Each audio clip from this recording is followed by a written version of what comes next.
here. M for MM, Minorities for Medical Marijuana.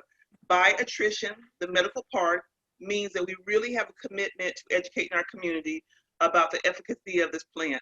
And I'm so excited. I met this gentleman over 3 years ago. Never knew that we were going to just stay connected, be of one. And he is just he's a physician by trade. He's going to talk about all of his expertise and his background. But even more importantly is he's a lover of the plant. He's an educator. And without further ado, I want to introduce you to Dr. Eric Mitchell. Dr. Mitchell, good morning. How are you? Good morning, Mr. McCarthy. I want to give it right back to you, Thank you. because, oh, look here, minorities for medical marijuana is critically important, especially when you look at the other flip side of the coin, where almost 85% of the incarcerations for a medicinal plant has been against Black and brown people. So Yes. we have to give real praise to you for your efforts to pull that together, and we need to lead from the front. Okay, good morning. I'm Dr. Mitchell, Dr. Eric I. Mitchell. I always carry the I with me because it's my daddy. And I am an orthopedic surgeon by trade. I basically attended after my collegiate high school and college basketball career, after making a decision on whether to go to the NBA or to go to medical school. It was a no-brainer. I had been accepted by the #1 medical school in the country, so I opted out and going and playing with the Cleveland Cavaliers with my buddy Austin Carr, who was the #1 draft choice that year. And we went on to the University of Pennsylvania School of Medicine. And there I stayed for the next 9-10 years. I'm not very smart, so it took me a long time. #1, we got to go through medical school, then we have to go through internships, then we have to go through residencies, and I had the audacity to do 2 fellowships. Let's talk about the first fellowship I did. The first fellowship was a research fellowship, where I was one of the principal authors on electrically induced osteogenesis. What the heck are you talking about, Mitchell? Okay, I'm surprised that Ms. McCarthy didn't ring the bell. Okay, electrically induced osteogenesis is where we basically use electricity, which is a natural phenomenon in the body, to help stimulate bone growth. Now, I want you to remember that word, stimulate bone growth, because we were able to be on the cutting edge, and now we have a formulation of electrically induced osteogenesis where we use to heal fractures that tend not to heal in a normal fashion, and they're called non-unions. And we have 100,000, 200,000 a year. And now we reduced that down by virtue of the research that I did back in 1975. What did I say? 1975? What the heck are you talking about? Well, in 1975, I was a postdoctoral fellow at the University of Pennsylvania. Ebony Magazine did a 10-page spread on me on June of 1976. June of 1976, they called me the electric bone doctor. And I think that Richard Pryor was on the front of that particular edition. In 1976, June. So if you can archive it, go get it. All right. But bone stimulation is what I was interested in then, and I'm still interested now. And I'm going to pace all that together in the course of the next 40 minutes. Then we're going to take some questions and find out what's going on. I went on to finish my fellowship in orthopedic research. I did my residency in orthopedic surgery. I became the 3rd Afro-American in the history of the University of Pennsylvania to finish their program in orthopedic surgery. And then I went on to become the very first sports medicine fellow at the University of Pennsylvania Perelman School of Medicine under the auspices of Joseph S. Torek. So I had the ability, had the great pleasure of working as team physician with Dr. Torek, with the Flyers, with the Sixers, with the Eagles, and our professional soccer team at that time was called the Fury. And also I was the sports medicine doctor for the University of Pennsylvania and took them to the Final Four in 1979 in Salt Lake City. I know I'm talking about the 70s, awful lot of stuff going on in the 70s, okay? But after I finished, I started my private practice in orthopedic surgery in Philadelphia, and I created the Sports Medicine Institute in sports medicine in Philadelphia that ran for 30 years, and basically had one of my celebrity my celebrity. He wasn't very much of a celebrity back then, but his dad, who was a NBA basketball player, brought his son to me when he was 15 years old because he had a knee problem and needed surgery. I did so, and he went on to have one fabulous, fabulous career. His name was Kobe. Really? So we lost him this year, but he lives on. Okay, so my sports medicine sojourn was a good one, okay, a great one. And I took 5 United States Olympic teams around the world. I did the 88 Olympics and the 1992 Olympics. And, did my thing. And I did 37 and a half years of operative orthopedics. Basically did about 28,000 surgeries. If you want to read about the blow by blow, then go to Amazon and go to get my book. My book is called The Flow of Life, Keeping Your Dream Alive. The Flow of Life, Keeping Your Dream Alive is you can get it in Amazon. So, but it just basically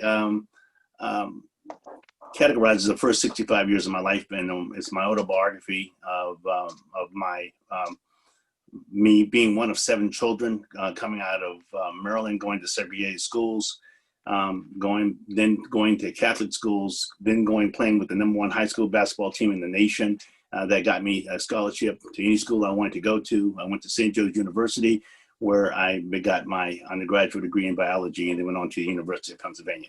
Enough of that about me, okay? But I think, and I thought it was important that you know who was talking to you today, so that you could put some validity or distrust, or in this case, I want you to put trust in it.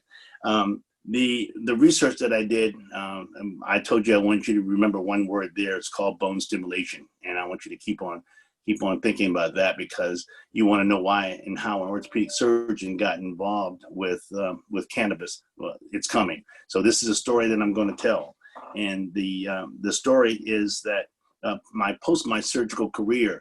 You get past in your 60s, the operating room asks every day. They want to know if you know who the president is, what day of the week it is, okay, and even what you had for dinner last night, because they're checking to make sure you haven't had a TIA, a transit ischemic attack. Make sure that you're getting ready to go into someone's body, okay, and do a lumbar laminectomy or a total hip arthroplasty, and they want to make sure that you can finish it. And it was done. It was time to go. 37 and a half years. I just didn't want to die in the operating room. I had continued my education, where I had my master's degree in international relations and my master's degree in strategy from the United States Army War College. So when I finished up, I went and did occupational medicine for several years, but realized that that we were in the midst of an epidemic, of an opioid epidemic, killing anywhere from 50 to 70,000 people a year. And I looked for an alternative. Now, this alternative was governed by, in my 37 years of practice, where I never, ever gave an extensive amount of narcotics. I gave 5 days, no matter you had a laminectomy or you had open reduction internal fixation. It doesn't matter. You got 5 days. And after that, we were going to work and find a way to manage you. But the opioid epidemic was absolutely out of control. So I, as a physician, licensed physician in the state of Maine, I qualified to give out certificates for cannabis. Now, you have to go back and give you a little history. In 1995, Dr. Mikaria, remember that name, Dr. Mikaria in California, basically helped to craft Proposition 215 out of California. There were several guys that had AIDS, and they were nauseous, and the United States pharmaceutical companies had already tried to duplicate the anti-nausea component of cannabis and failed miserably. And so he worked on Proposition 15 as cannabis as an alternative medical component, and it passed. Dr. Mikaria suffered badly because they took his license away and said that he was dealing with a federally Schedule I drug and all these things. But Oregon was quick to follow in 1997. State of Washington followed in 1998, and Alaska and Maine followed in 1999.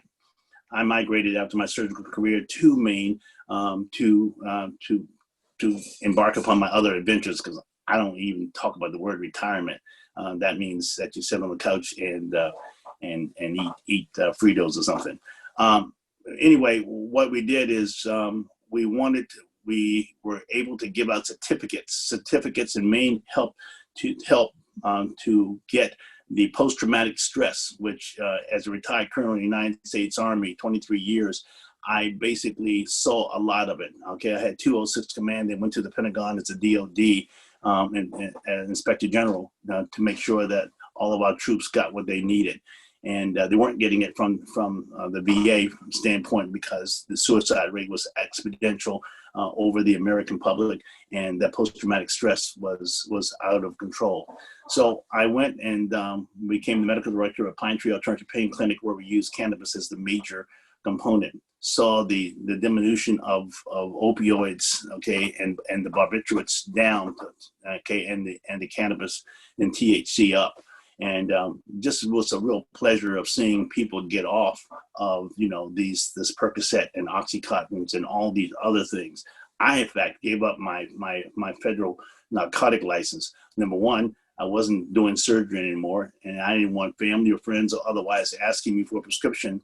I said, oh, nope, I gave up my narcotic number, and for rightfully so, because of the destructive nature of the narcotics, okay, and how many people we've lost in that sojourn. So what we did is we realized very shortly that CBD, cannabidiol, was going to be bigger, okay, than THC. So my cousin and I, we developed a company called Hemp Commodities Industry, where we wanted to first thing was to try to inject the aspect of CBD. CBD, what is CBD? Who is CBD? Okay, cannabidiol is CBD. It's one of the 120, 140 cannabinoids. Dr. Raphael Mashula in 1962-63 encapsulated THC and CBD. 1962-63. It was really Dr. Adams who started at the University of Northern Illinois that first talked about CBD, but didn't know really what he had. Dr. Mashula worked 30 years and developed something called the endocannabinoid system. Okay, is everybody with me? The endocannabinoid system is a bodily system of all mammals. Yes, you have it, your cat has it, your dog has it, okay? Yes, and what we haven't done is we've been held in hostage, in a hostage mode over the course of the last 70, 75 years. Let's talk about that for a second. It all started back in 1937 when the 18th Amendment passed and made prohibition possible again. Okay, then they needed something else to jump on. Well, there were basically forest people that did not want hemp in the fields, and they started vilifying hemp. And cannabis, medical cannabis. We're going to get to the word marijuana in a minute, and let's get there right now. In 1937, the Marijuana Tax Act was passed. Okay, that's after a number of movies, Reefer Madness. Okay, Where's Your Teenager? There was, marijuana and love. There was a bunch of negative church filmings that were put out to demonize the plant. But it was a late card. It was a late card because in 1827, cannabis was in our pharmacopoeia. Let me say that again. Cannabis, the whole species, was in our pharmacopoeia from 1826 up until 1940. Parke-Davis had more than 42 just the different cannabinoid compounds. We had it in all, everybody had it in their medicine cabinet. Everyone had cannabis in their medicine cabinet for sleep, for constipation, for IBS, for many, many things. What type okay? of, Dr. Mitchell, I'm sorry, what kind of form do they have it in back then? Was it like in a pill form? Was it flour? And sobs and lotions and potions, okay, and pills. I mean, you can go back. But don't forget now, and prior to the DEA, you also could get heroin, okay, and cocaine from Sears and Roebuck. Don't believe me? Go look it up. Sears and Roebuck will sell you a syringe, a needle, one dose of heroin, and your tourniquet. Wow. Okay. Now that all became regulatory, with the DEA, and that of course went away.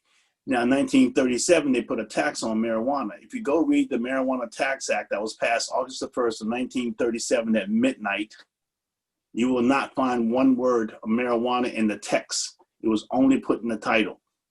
Okay, my daddy always said, never determine a book by its cover, because it might be the best part. And in this case, it was and they put the word marijuana, which was a made up word, because they really wanted to turn it into an immigration act, because Mexicans were coming from status post the Mexican War, a Revolutionary War, and they were coming across bringing their same medicine that we had in our medicine cabinet, but they renamed it. They renamed it marijuana, okay, made it illegal. Okay, and the first person to be prosecuted in the United States was a Mexican American. Okay, but now it was still you could still grow it. In fact, the United States of America found it necessary to grow in 1943. Where were we in 1943? We were in the middle of building ships in the middle of a war. 1943. Guess what we didn't have that we needed? Okay, that we didn't have because my father, a first sergeant in the United States Army, was in the Philippines because that's where we got our hemp from. And our hemp wasn't available. Why? Because there was a Japanese invasion of the island of the Philippines, and we had no hemp to make what? To make rope. Yeah. We could not launch our ships because we had no rope. So you're talking about the lowest common denominator? You have no rope. So they put up be American. Grow hemp, okay, and they took the tax off for 2 years. They encouraged farmers to do that, okay, and then they put it back on after we won the war. Isn't that amazing? And up until December the 20th of 2018, all the hemp in the United States was imported. Every piece of thread that you've used to put a button on or to sew your dress came out of Australia. Hemp out of Australia. We had vilified it. In 1970, President Nixon went and did the ultimate. He made it a criminal offense. He took a plant. He took a species of a plant called Cannabis sativa L and made the whole plant a Schedule I drug. I don't care if you're using it for a toothpick or you were using it to use it for THC. It didn't matter. If you had a glass pipe, okay, in the 70s, you could go away for anywhere from 5 to 10 years because they said that you want to use it for THC. Okay, and the THC was the bad boy. Okay, but in 1970, President Nixon, by a presidential executive order, made it a federal crime, made it a Schedule I drug, which makes it a federal crime, like cocaine and heroin. Never should have happened, but it did. And it lasted until December the 20th of 2018. Okay, when the Farm Bill of 2018 was passed, hemp for the first time in 50 years became a legal tenure, became a legal agricultural crop. But please remember, it has been an agricultural crop for thousands of years. I've got to tell you a funny story. The University of Kansas just got $200,000 from the United States Department of Agriculture this week. And that is to study the uptake of THC and CBD in the stomachs. Of cows. Of cows. And cows.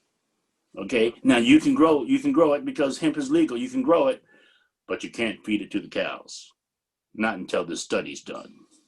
So the United States Department of Agriculture can give you some guidance. Okay. I thought that was just funny as all get out and go.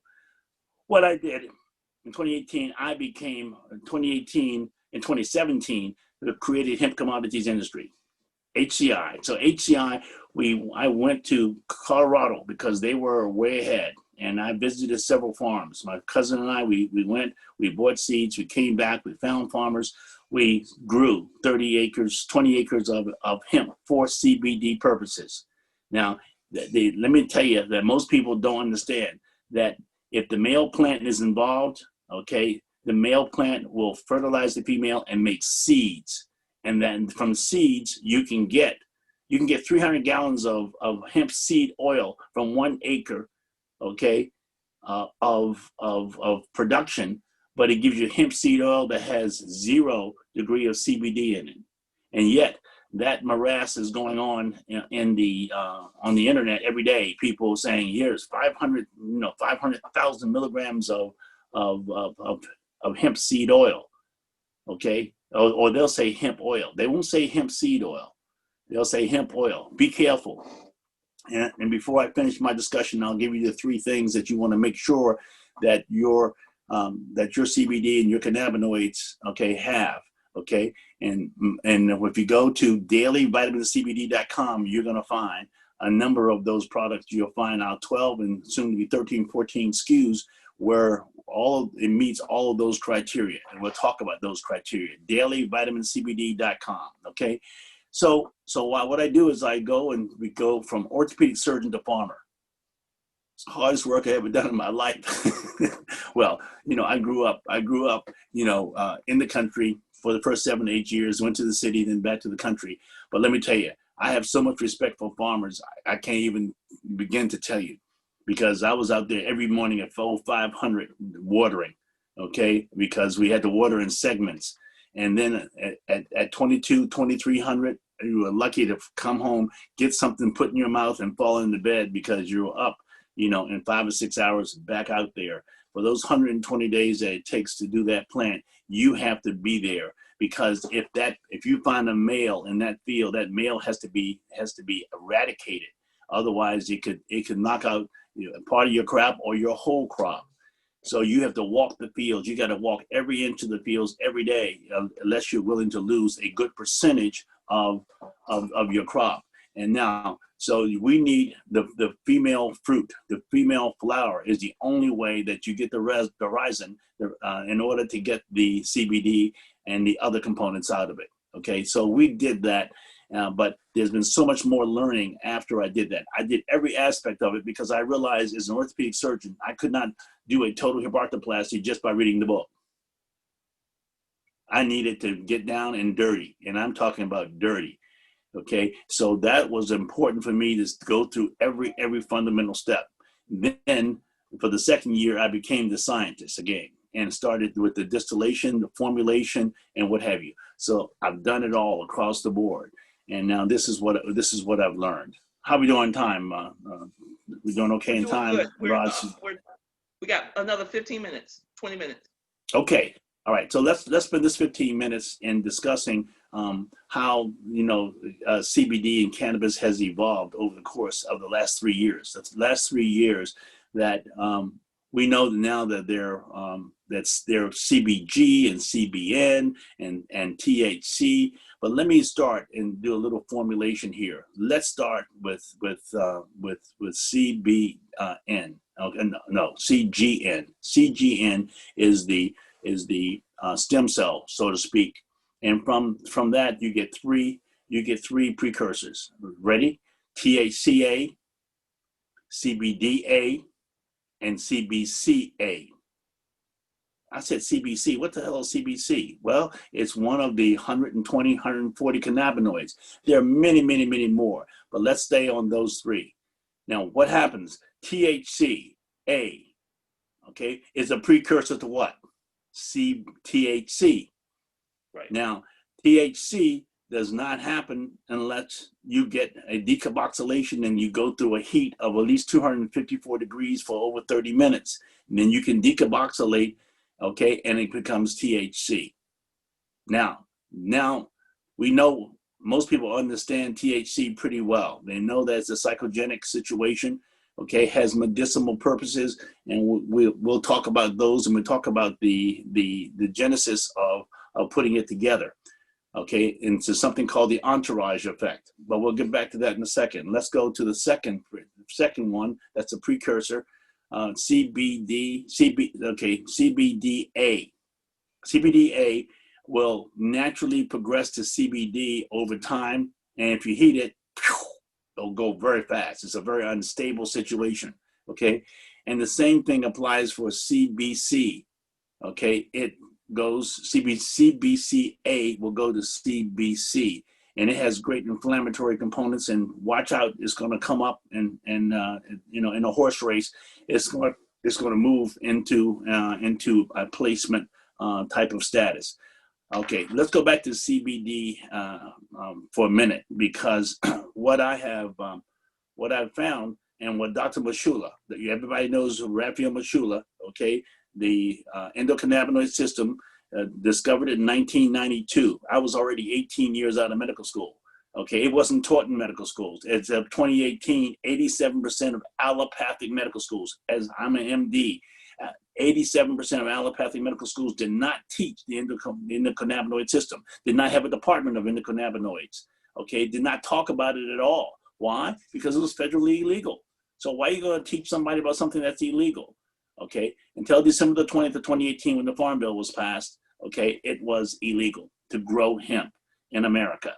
Okay, so we have this CBD, and Dr. Machula in last October, November said, you know, I hope it doesn't take 30 years for everybody to stop rushing past the precursor, okay, CBDA to CBD.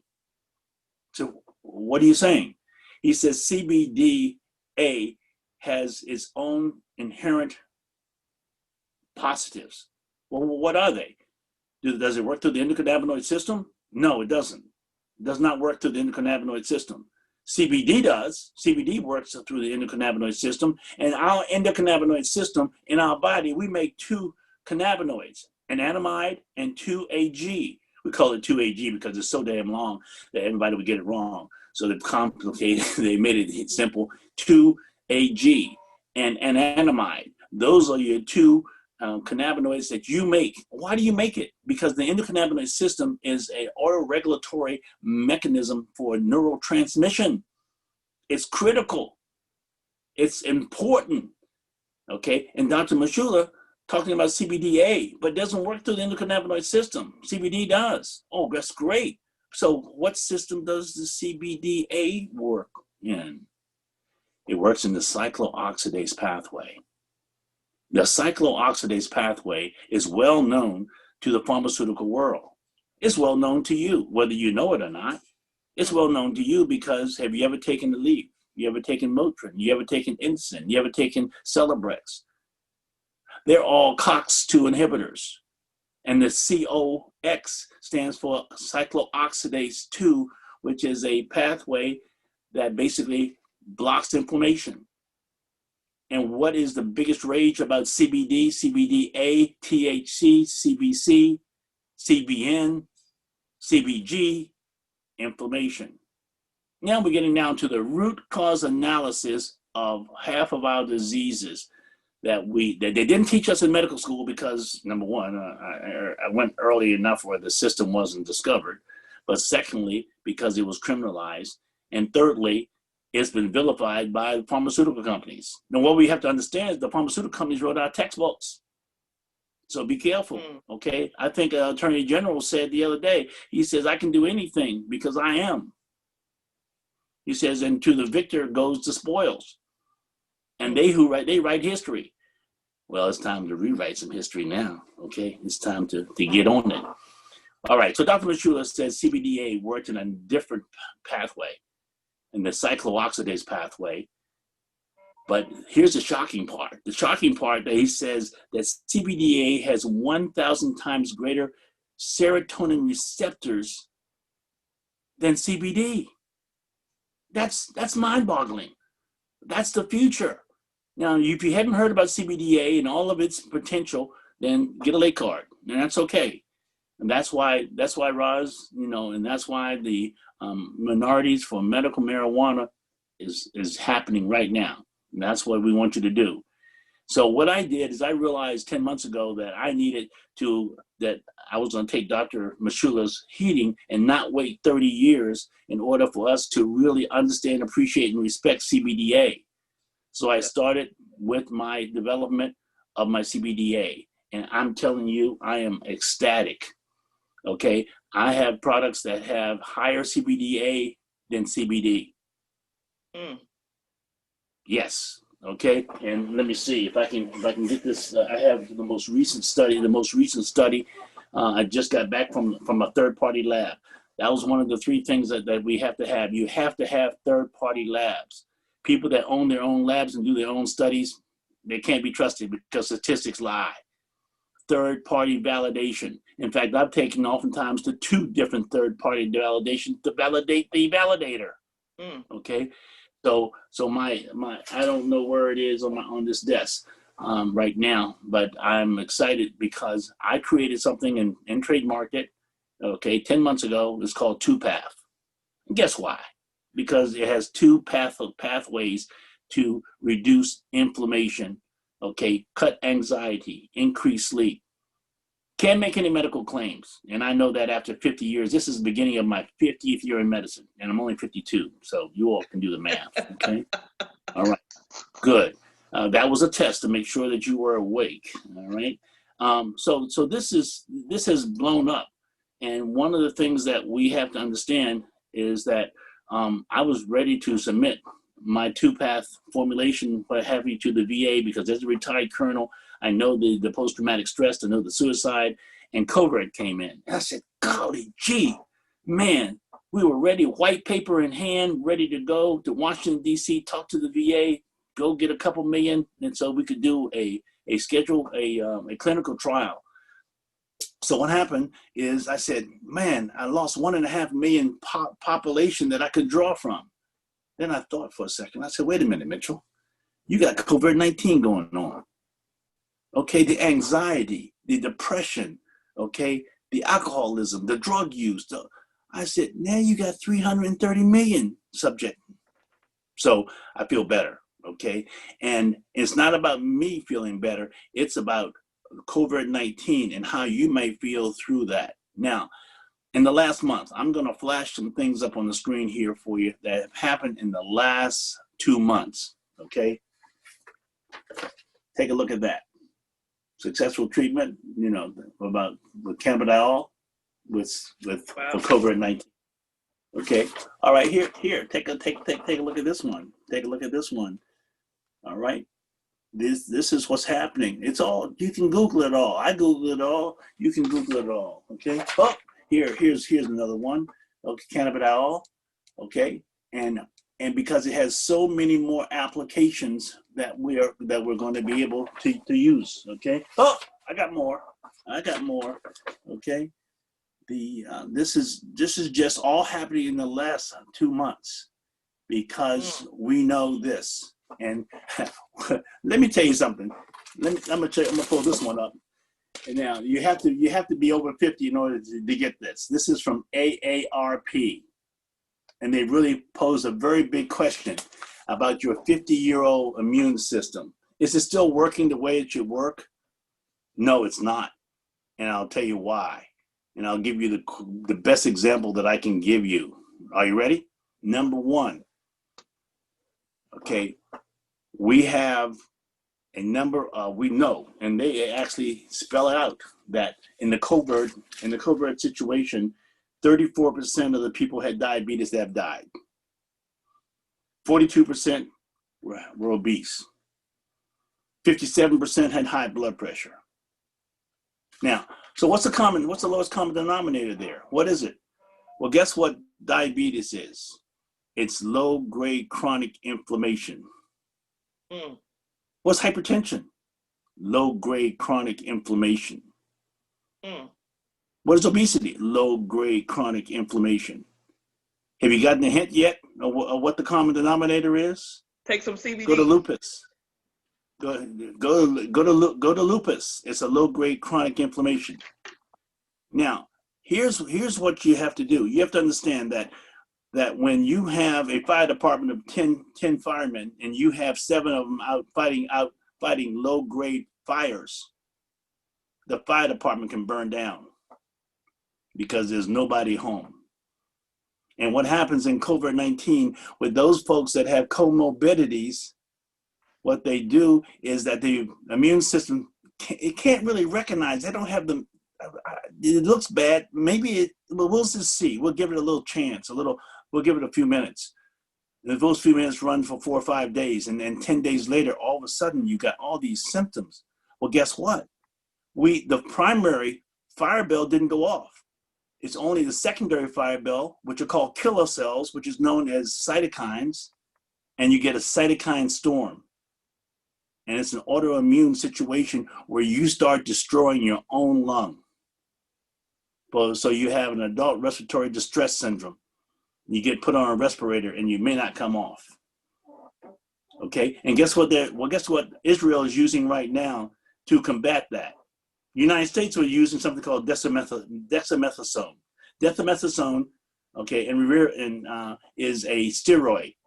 Steroids are good, they're bad, and they're ugly. They're good because they're the strongest anti-inflammatory agent we know. They're bad because they can cause all kinds of colonic ischemia, okay, avascular necrosis of the hips and what have you, can cause visual problems, what have you. So it's a trade-off, okay? But guess what Israel is using right now? Inhalational CBD. Why? Wow. Because CBD also has an autoimmune capability to help regulate that. Okay, if the fire department comes to your back door because your neighbor was kind enough to call the fire department, saw some smoke coming out your window, and you have a $9 Walmart pan that caught fire, do you think the fire department's going to knock on your door?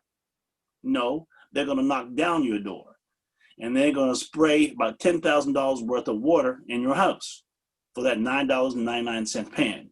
And that's what the body, when it doesn't get the proper response, and our immune system doesn't give the proper response, because oftentimes it's out treating low-grade chronic inflammation.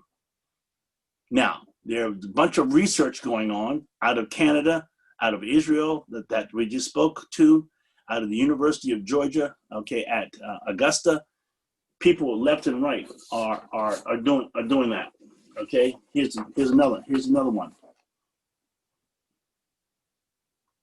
Okay, what we want to do is we want to use the CBD to reduce the stress and the inflammation, low-grade chronic inflammation.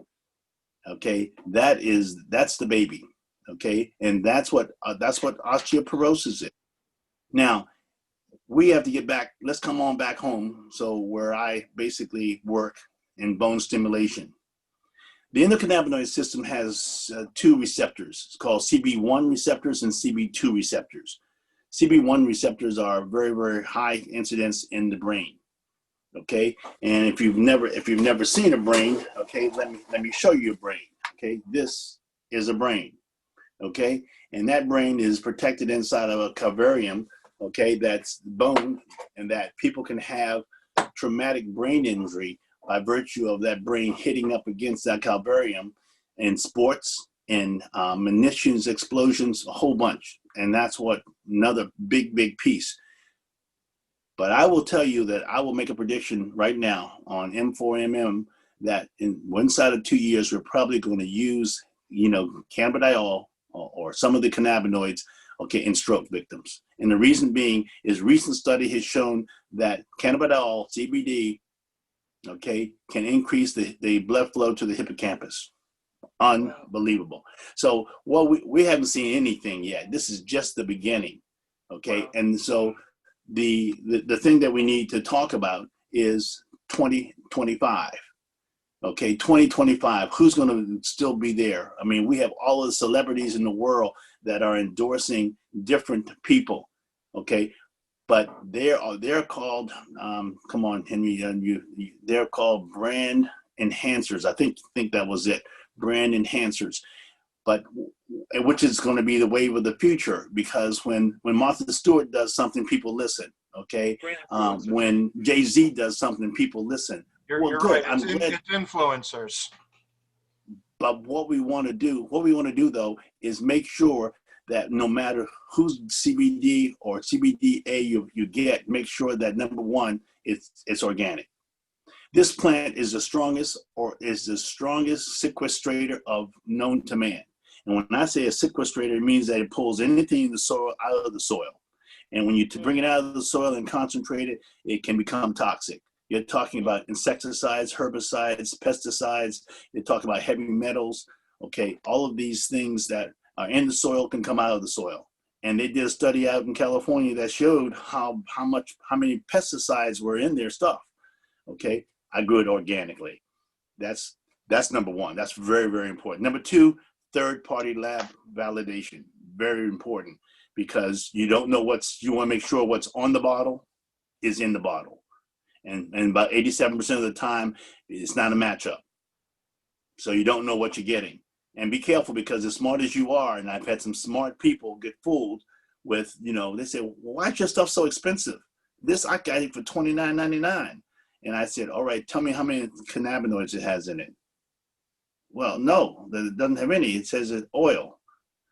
It's most likely hemp seed oil. Okay.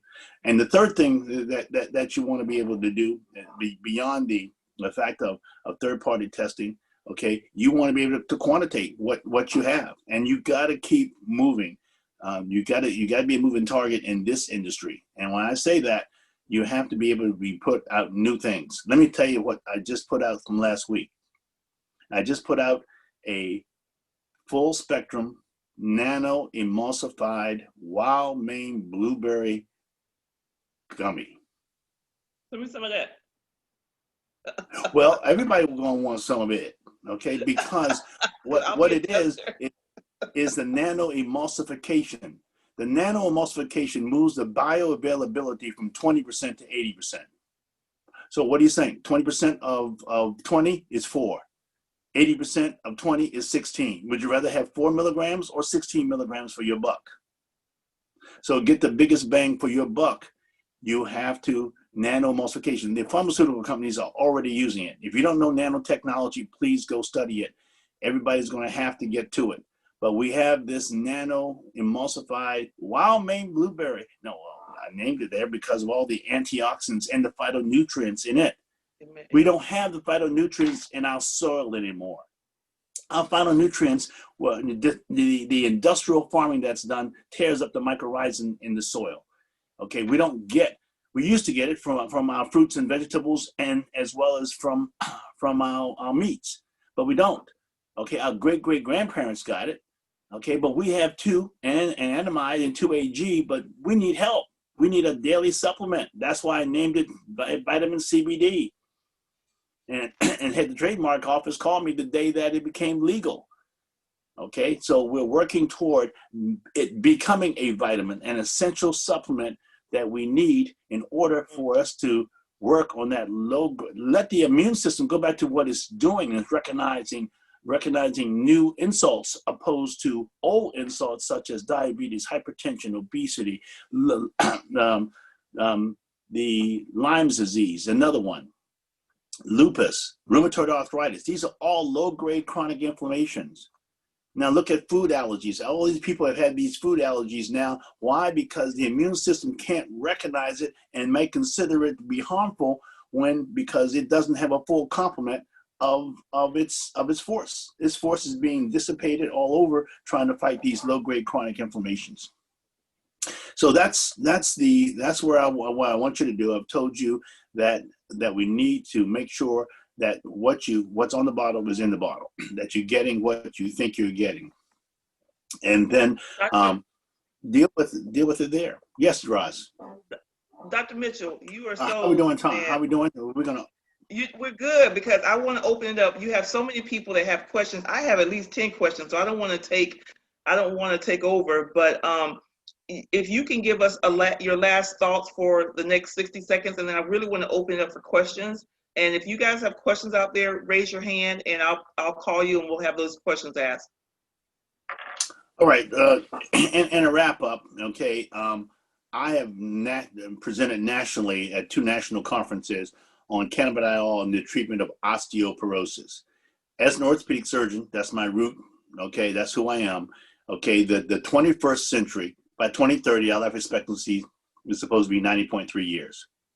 And by 2030, okay, 1/2 of our hospital beds by 2030 could be filled with women with fractured hips. I'm not picking on women, okay? Wow. But I'm picking on the fact that you go through an estrogen deprivation, okay, at menopause. And women can lose up to 4% of calcium per year. And let's say menopause starts at 50, you go to 70, 20 times 4. You say, Houston, we have a problem. Houston, we have a problem because what it did is sent both of my boys to college, okay? And that was a fractured hip. And what happens is women in those 70s, 80s, and 90s, they break their hip and then they fall. What did I say? They break their hip, then they fall. They don't fall and break their hip. Wow. Because you have this joint, this intersection right here. It's a 135-degree angle, and it's all hollowed out, secondary to osteoporosis, and bang, there it is. When they stand up, my mother, case included, my mother just turned 95 on the 9th of September, and that's what she did. and had to drag herself to the door because she had the lock on, or it was locked or whatever. But she recovered. She recovered very nicely, and we thank the orthopedic surgeons in Washington D.C. that are now using my vitamin CBD for their public situation. We have to attack this, and because the CB2 receptors are in bone, and we know that the cannabidiol is a bone stimulator for CBD receptors. Now, let me say that one last time, and I'll give it to you, Roz. No, you're good. CBD receptors, okay, have bone stimulating capabilities and located in the bone. And what I'm doing is I'm moving to 2025 to make sure that we attack each one of these diseases of inflammation, otherwise, on the money. I have compression stockings made with CBD coming. I have made with CBD coming. I have more stuff, and what the article says about 2025 is that you got to keep ahead of the curve, not behind the curve. Back to you, Roz. Man, Dr. Mitchell, woo, man, it's powerful stuff. So excited. Yeah, I'll start off. Hold on, let me just open up my screen, you guys. If you got questions for Dr. Mitchell, let me just open it up so I can see, because exit full screen. Thank you, Dr. Rita. Hold on 1 second, guys. Oh my God. All right, go ahead, Dr. Rita. You got a question? Dr. Rita, go ahead. Just amazing. But I have a question about the possibility of CBD and a vaginal insert for bacterial vaginosis, which is something that plagues a lot of my patients. With CBD being an antibacterial, antifungal properties, what do you think? Antimicrobial. Yes. What do you? Doctor, call me after. We'll start on it today. Okay. Don't know what's in store for you. I got another favor. Thank you. Yeah. So Dr. Mitchell, I'm gonna start some questions off, and then you guys, if you have questions you don't want to ask, put it in the chat and I'll ask it. But let me ask you this: what's the difference between on the bottle when you see hemp seed oil, hemp oil, CBD oil, and if it has 500 milligrams or 1,500 milligrams? How do we know as consumers what's the right? I mean, of course we can get the COA, certificate of analysis, but what should we be looking for that is smart and from a consumer perspective? Well, the smartest thing is to educate yourself about the company and who the company is, because they're number one. Because there are a lot of people out there just who are looking for the quick buck. Okay, right. And I don't anybody can compete with this 50 year in medicine guy that has gone through the whole gamut of growing it to distillate to distilling it. When we started distilling, we used alcohol. Now we don't. We use cold press. Why? We want to maintain all the CBDA as we can. I've developed a technology of ultrasonic cavitation in order to maximize my amount of CBDA. And not going to tell you how I do it, because if I do it, you can do it. That's right. Well, that's intellectual property. That's intellectual property. Right. That's right. Okay. So another question. So what do you think the future is for endocannabinoid research or studying? Right now we see it's very sporadic. Do you see more institutes and more? What should we be thinking about? What do you predict from a study and a research perspective? Well, Dr. Rita just said we have to look at the problems and look at the solution. Look at the problems. She's talking about, a infectious vaginitis and how can we get an insert that, has great absorptive capabilities. It's the most absorptive natural fiber known to man.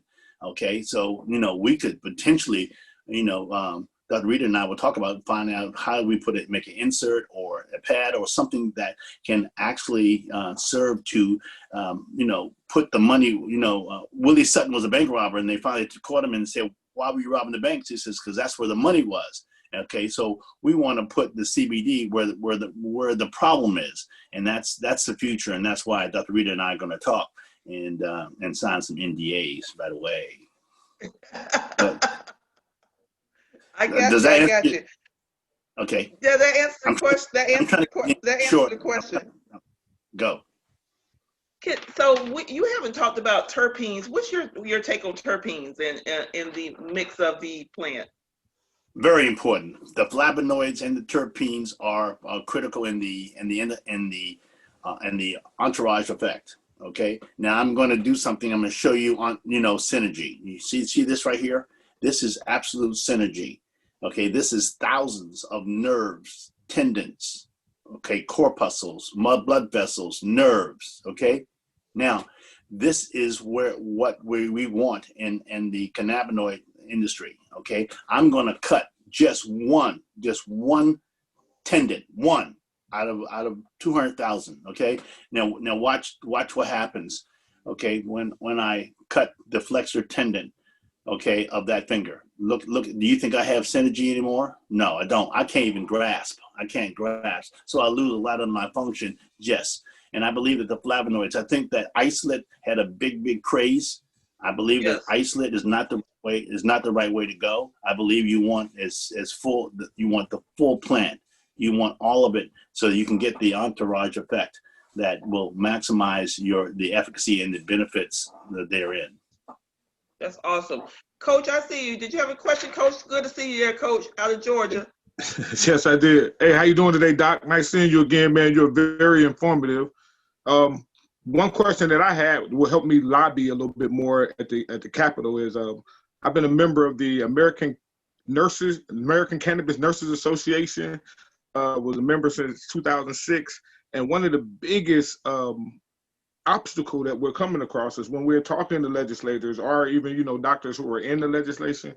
I'm getting a big pushback about efficacy, about the milligrams, how many milligrams, and Rod, you touched on it a little bit, but like when you're talking about you going to the doctor and you're talking about you got a headache, and then you're talking about they're administrating 15 milligrams of this or whatever, that efficacy of what milligrams and that is what we're looking for. Who is leading that charge to come up with that data, that information, so we could utilize that information when we're going to educate other people like legislators to help us move agenda. And so, okay, I can answer that question for you by doing this. Maine has had their alternative medical program for over 20 years, and we relied on caregivers in California, Oregon, Washington, Maine, Alaska, and now 33 different states that is now, plus Washington, D.C., have an alternative medical program. And they're the ones that have done it. The doctors don't know crap, okay, because they've never been taught it, okay, and they've been milligram sensitive. Okay. Yes, I think we need to go. What our Bible says in the hemp commodities industry is start slow and go low. Okay. But there's no one that's ever died from cannabis. Okay. Unless a 1,000-pound, bale falls from 20 feet and hits you in the head. Okay. Other than that, because we don't have CB1 and CB2 receptors in the brainstem. I mean, when Prince got on that elevator to ride up to his home, he never knew that he wasn't going to reach the top because he would stop breathing because the fentanyl that they had given him has stopped him from breathing. It's no different than shallow water drowning. Okay, we got to have the stimulants to breathe. If we knock that out, then we die. Okay, so he never made it out of the elevator. I mean, that's what I understand, and so I'm making, right. Does that help you? Yes. So when we hear those keywords like dosagen and efficacy or all that, or what, like you said, that particular group that we're looking for, because I'm trying to find that group, because most doctors are making recommendations, not making prescriptions. You know what I'm saying? And as I was researching, they were saying because there is no true dosagen out there, so they can't even get into it. They can only recommend it. Well, but that's it. I mean, don't forget, I've been giving out certificates for THC, which was legal in our state for 20 years now. Okay, and basically just a certificate. We had no regulatory component whether they did 10 milligrams of THC or 15 milligrams. It's a test dose situation that has to go on. That data is going to come forth. But what we don't want to do is we don't want the FDA to try to regulate it because they don't know crap about it. Yes, sir. Okay, it's those caregivers in all of those 33 states that have been working. Okay, we have a bunch of probably growers on here on minorities for medical marijuana. They know a whole lot more than the physicians. So that's going to come out in the next year, next year and a half. But what we have to do is open the door for the information. We've been covering all that information because it was illegal. And we had, I think, 600,000 people incarcerated in 2018 for this plant. Now they're trying to let those people out, okay, and eradicate their record, because now it's something that's now legal. Okay, hopefully that answers your question. Well, one more question too, and what should we be looking for? What legislation should we be looking for to help us pass this within the state that we can get behind or push that'll help the doctors? You know what I'm saying? Bring a little bit more. 8179, House Bill 8179. 8179. I don't see you writing it down. Come on, write that down. 8179. I got you. I'm gonna go. Okay, all right. I don't want you to get confused when we hang up. Now, I know that's right. 8179 is in the House of Representatives right now. Okay. This, to make cannabidiol, CBD, a supplement. Okay, and that will get it out of the grasp of the FDA, because the FDA has already given a patent to a foreign GW Pharmaceutical in Great Britain got the first patent for Epidiolex. Epidiolex is GW Pharmaceutical. Yes, sir. Yes, sir. Right. Exactly. Okay. Now, but you have to understand that the United States Department of Health and Human Services holds a patent on cannabis, and okay, patent number 6630507B1. If you want that, now go ahead. Write that down. Okay. All right. But I know about the patent. Most definitely, I do know about the patent. Yes, sir. Yeah. Well, what does the patent say? The patent says that the patent says that cannabidiol, okay, is a great anti-inflammatory, a great neuroprotective and neuroproliferative component, and that's 17 years old. It was 2003 after the 4 doctors at NIH did their studies and submitted it in 1999. It took them 4 years to give them the patent in 2003. So I'm not talking about anything that's already clearly documented. Okay. So people are coming up. There's research coming up with milligrams. Absolutely. And I mean, I'm talking about hard peer review articles now are starting coming up. So that's going to be sectioned out. But most doctors do not know about the endocannabinoid system. You all know more than 90% of the physicians in this country. Okay. That's the most dangerous thing I can tell you. Okay. Go back to you, Ross. So how you been doing, Doc? Nice to see you. You're giving a good conversation. And so, Dr. Mitchell, there we go. Sharon, is that Sharon? Did you have a comment, hon? Oh, you were just waving? Okay, all right. You on mute. Oh, you good? All right. So listen, you on mute, honey. Okay, all right. So listen, Dr. Mitchell, 2 questions. I had a question. Go ahead, Michelle. Hi, how you doing? Good. I had a question. I'm actually in pharmacy school right now, and I was wondering if there was anything that the doctor would suggest that a new pharmacist could be doing while in school to prepare for pharmacy advocacy upon graduation. Good. And my son's in pharmacy school too, Dr. Mitchell. So that's a good question. Thank you, Michelle. No problem. It's a great question. It's a great question. And then what they have to do is, number one, you find out about nano emulsification, number one, because it's going to be used in all of our medical delivery systems, number one. Number two, from a cannabis standpoint, look at all of the other derivatives of the different cannabinoids. And there's a lot of, I just showed you 10 articles that are 2 months old, that are less than 2 months.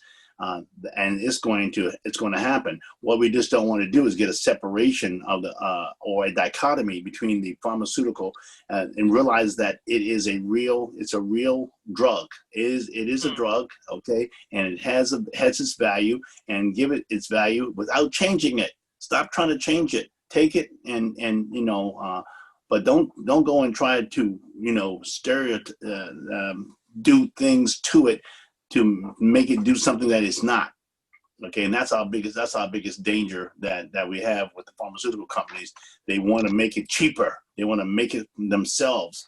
Okay, and they Mirinol, they messed up many times trying to reproduce THC, and now they're trying to reproduce CBD. It's a natural.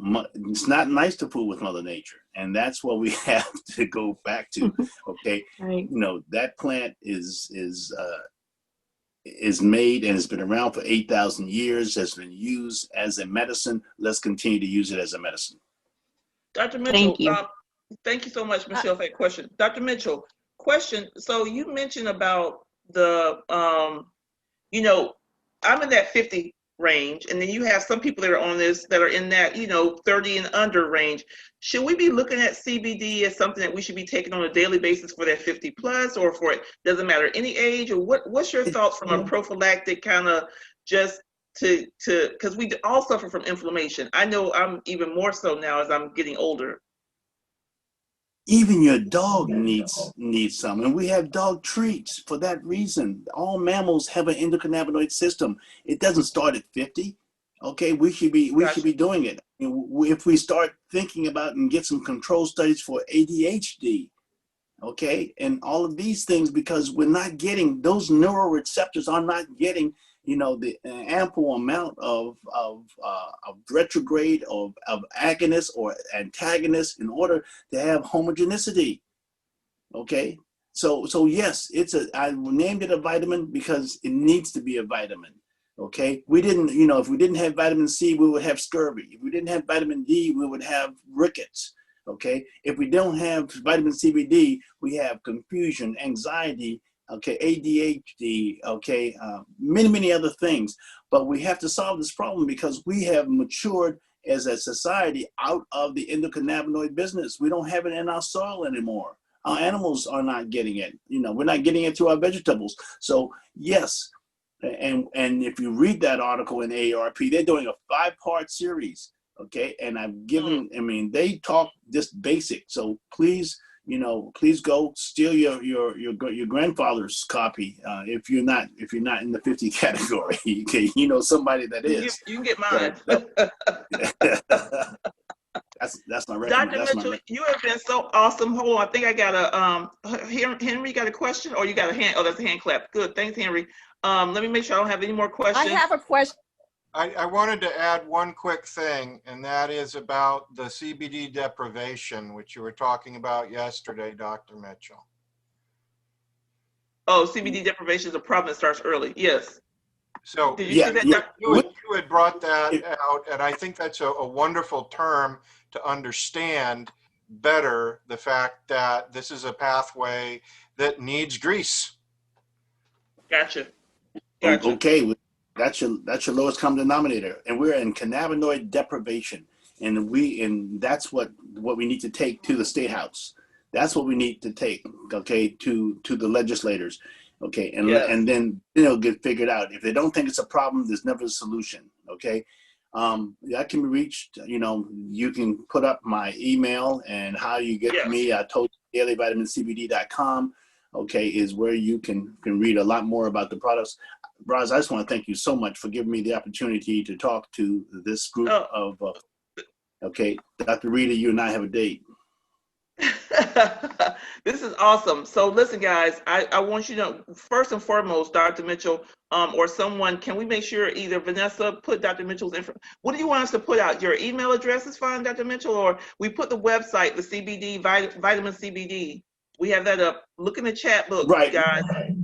Give them my email. I'm not scared. Okay. Give all right. them What's your email? It's eimitchell@hempci.com. eimitchell@hemp, C as in Charlie, I as in India, okay, .com. Got it. All right, you guys. You got Dr. Mitchell's information. Listen, he has a product line, and so I need to have an off the record conversation with you as well, Dr. Mitchell. But I'm interested in you guys. His website is there for his product line. It is where can they get their product? At the vitamincbd.com? Yes, absolutely. And we have 12 SKUs. Okay. If you want your wild Maine blueberry jellies, I just put them out. I could show whole bunches of products. I have a whole bunch on my desk. I deal with lifestyle.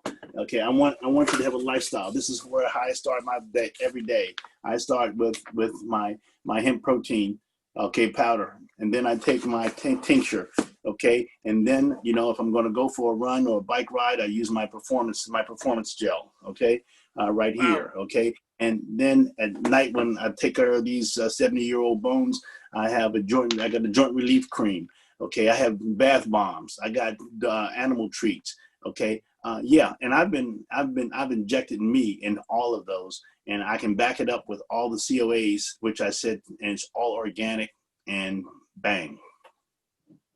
That's awesome.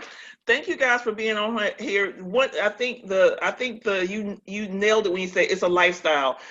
Thank you, Patrick. Thank you, Catherine, Ashley. I see a whole bunch of other folks that have been able to jump on, jump off. We are going to probably run this again. Dr. Mitchell, oh, I see what you got there, Patrick. Oh, you got your product? All right, that's awesome. Yes, he has his wild Maine blueberry jellies. Okay. All right, that's awesome. I'm gonna have to do a sidebar and get some and try it, because I'm actually myself just looking at. There's another wild Maine blueberry. Okay, there. Okay, all right. That's awesome.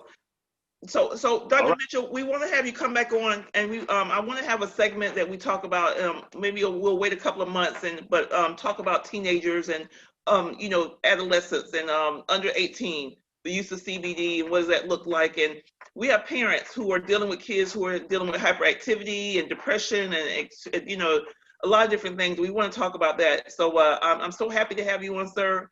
This has been awesome. You guys, Cynthia, you got a question? The last question before we go? Cynthia Carmichael? All right. All right. Maybe not.